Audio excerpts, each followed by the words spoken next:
जगाच्या महान अवशेषांबद्दल विचार करा. तुम्हाला मिस्रांमधले पिरामिड किंवा इंग्लंडमधले स्टोनेज माहित आहेत का?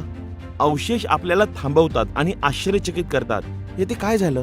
जे तुटलेले, खराब झालेले किंवा सडलेले आहे त्याकडे आपण अनेकदा आकर्षित होतो. किंबहुना सुझन स्टीवर्ट तिच्या पुस्तकात म्हणते, अवशेषांमधील धडे.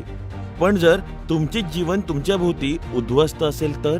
पण जेव्हा आपल्या आशा आणि स्वप्नांचा चुराडा होतो तेव्हा आपण तिथे जातो. जर तुम्ही तुमच्या आयुष्याच्या धुळीच्या अवशेषांमध्ये बसला असाल तर देवाचा तुमच्यासाठी एक संदेश आहे. तो तुमच्या सोबत आहे. प्राचीन काळी देवाचे लोक त्याच्यापासून दूर गेले. जेरुसलेम शहर उद्ध्वस्त झाले होते आणि तेथील लोकांना कैद करण्यात आले होते.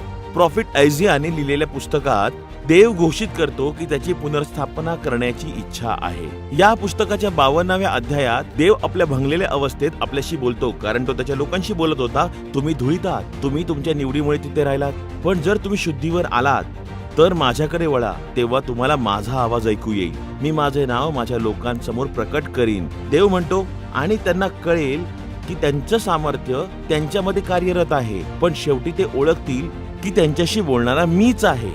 तुम्हाला माहितीये की देव जेव्हा उद्ध्वस्त जीवनाबद्दल बोलतो तेव्हा तो म्हणतो, मी होय, मीच तुम्हाला सांत्वन देतो.